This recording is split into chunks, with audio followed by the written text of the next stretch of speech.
Opinión en Biobío.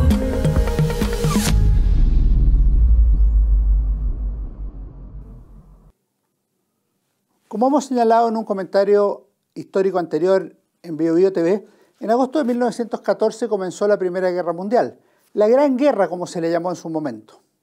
A la larga, se extendería por 4 años y 3 meses, dejando millones de muertos y heridos en los campos de batalla, y también en la población civil, así como tuvo otras consecuencias relevantes, que se manifestaron, por ejemplo, en el fin de los imperios austrohúngaro, otomano y de los zares en Rusia, así como en la irrupción de nuevas naciones.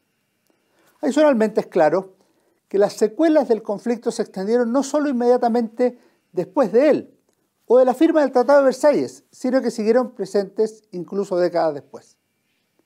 En agosto de 1914, muchos pensaron que la guerra que estaba comenzando duraría apenas unos pocos meses.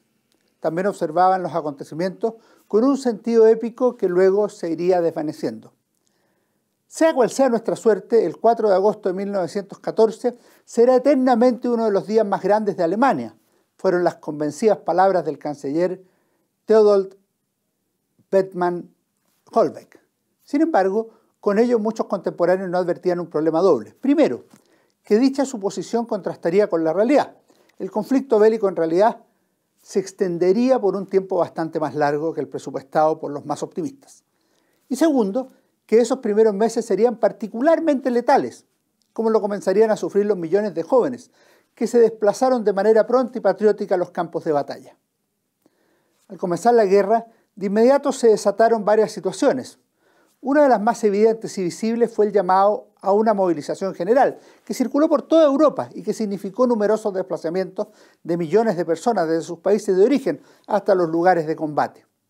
A esto se sumaba, como es evidente, el traslado de material militar y avituallamiento al teatro de la guerra, lo que representaba por sí mismo una verdadera industria. Otro tema central de aquellos días fue la organización de la propaganda, que no solo expresaba las convicciones nacionales, es decir, el amor a la patria, sino también las pasiones y los odios acumulados. El tema lo ha registrado de manera magistral el notable libro de Adam Kovačić, Guerra y lenguaje, publicado en Barcelona por Acantilado en 2007. Ahí muestra cómo políticos, escritores y la prensa en general se sumaron a la dinámica belicista, justificaron sus posiciones y execraron a sus enemigos. Una guerra es, además de sus actos y sufrimientos, un torrente de palabras, expresa Kovačić con convicción. En la práctica, era la confirmación de algo que, conocido en otras épocas, cobró especial relevancia en los tiempos de guerra. No solo las armas destruyen, sino también lo hace el lenguaje. Si un arma puede destruir físicamente una vida o causar heridas permanentes, las palabras pueden significar un ataque moral y una muerte espiritual de significado tan profundo como inhumano, lo que no puede dejarse fuera de un análisis más complejo. Si al estallar la guerra algunos guardaron silencio, otros pusieron el lenguaje al servicio de su causa bélica, con todas sus consecuencias. No es claro cuántos cayeron efectivamente en los primeros combates de la guerra, pero hay algunas cifras bastante ilustrativas. Por ejemplo, se calcula que Francia tuvo 1 millón de bajas hasta diciembre de 1914, es decir, en los primeros 5 meses de la guerra. De ellos fallecieron 329.000 y el resto resultó herido. La realidad de Alemania fue similar. En ese periodo fallecieron 3 veces más soldados que en toda la guerra franco-prusiana. Inglaterra podría decir lo mismo. En 1914 murieron 4 veces más miembros de sus fuerzas militares que en la guerra de los Boers. Los serbios y los rusos también tuvieron bajas considerables, así como lo experimentarían todos los que participaron en la Gran Guerra. Con ello, se podía comenzar a proyectar una situación más grave, sobre todo considerando que ya se podía ver con claridad que el conflicto no sería tan breve como se había anunciado en un comienzo. No es el momento de entrar en detalles de los combates, los ejércitos, las fuerzas que se enfrentaron en 1914, para lo cual existe una abundante bibliografía. Sin embargo, podrían considerarse un par de casos a modo de ejemplo que ilustran muy bien lo que significaron los primeros meses en el contexto global de la guerra. El primero de ellos es la batalla de Tannenberg y el segundo es la batalla de Marne. Vale la pena mencionar que ambas tuvieron lugar en las primeras 4 o 5 semanas desde que estalló el conflicto bélico. La batalla de Tannenberg se desarrolló en Prusia Oriental entre el 26 y el 30 de agosto de 1914 y enfrentó a las fuerzas de Rusia y Alemania.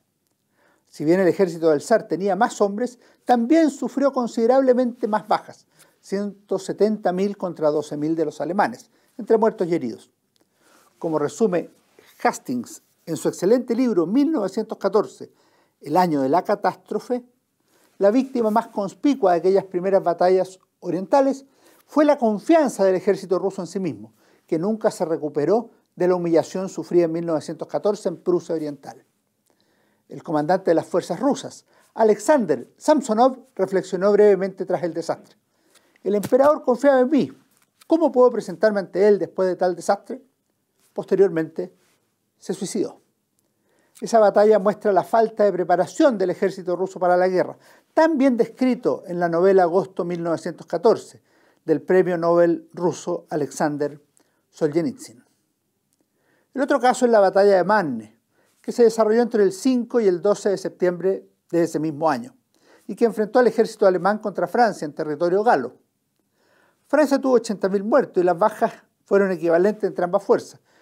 Finalmente, los germanos se retiraron del lugar y el jefe del Estado Mayor francés, Joseph Joffre, pudo afirmar con entera satisfacción: la batalla del Marne se termina con una victoria incontestable. Como es obvio, la guerra se desarrolló en muchos otros lugares, en Bélgica y en Polonia, en Serbia, y como era de esperar, se comenzó a desarrollar también en el mar.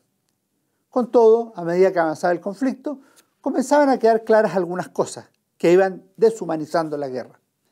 Primero, no había que tener especial conmiseración con el enemigo. Segundo, la guerra sería muy distinta a lo que se había conocido hasta ese momento en materia bélica, en drama y en extensión. Tercero, era necesario ir modificando algunas definiciones originales. Por ejemplo, en el reclutamiento fue bajando el requisito de altura de 1,70 m a 1,63 m y luego 1,60 m, lo que permitía asegurar más disponibilidad de personas. Y cuarto, desde el comienzo se fueron relativizando los privilegios sociales y por lo mismo todos los sectores fueron parte de la carnicería que se instaló en las trincheras. Finalmente, a medida que pasaba el tiempo, la gente tenía menos clara por qué estaban luchando una guerra.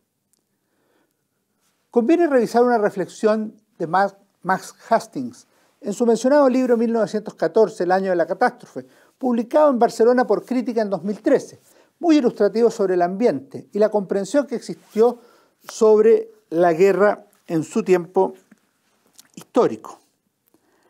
La posteridad sigue sin entender cómo los líderes de las grandes potencias del mundo, en su mayoría hombres que no eran más estúpidos ni malvados que sus contemporáneos, pudieron primero permitir que la guerra tuviera lugar y luego continuarla durante 4 años más. Parece un error tachar de sonámbulos a los gobernantes de la Europa de 1914. Tal vez es una alusión a ese gran libro de Christopher Clark, titulado precisamente Sonámbulos, y en especial a los de Austria y Alemania, porque eso implicaría que no eran conscientes de sus actos.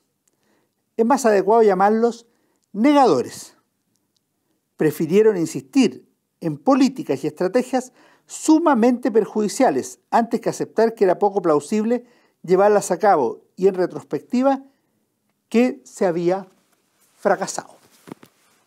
Todo ello estaría presente en los duros meses de 1914, precisamente los del comienzo de la Primera Guerra Mundial, cuando no se sabía cómo evolucionaría el conflicto. Nosotros sí lo sabemos. Por lo mismo vale la pena recordar un pensamiento de Winston Churchill, el célebre líder británico de la Segunda Guerra Mundial. Decía Churchill: ninguna parte de la Gran Guerra, es decir, de la Primera Guerra Mundial, se puede comparar por su interés con el principio. La acumulación silenciosa y acompasada de unas fuerzas colosales, la incertidumbre sobre sus movimientos y posiciones, la gran cantidad de hechos desconocidos e incognoscibles hicieron de la primera colisión un drama jamás superado. En la guerra tampoco se dio ningún otro periodo en el que la batalla general se librase a tan gran escala, en el que la carnicería fuese tan rápida o hubiera tanto en juego. Por añadidura, Al principio nuestras capacidades de asombro, horror y entusiasmo aún no habían quedado caracterizadas e insensibilizadas por los años de hornos en llamas. Sin duda, un resumen notable, dramático, incluso espeluznante, sobre un momento neurálgico de la historia del siglo XX. Nos vemos en nuestro próximo comentario histórico en BioBio TV. Opinión en BioBio.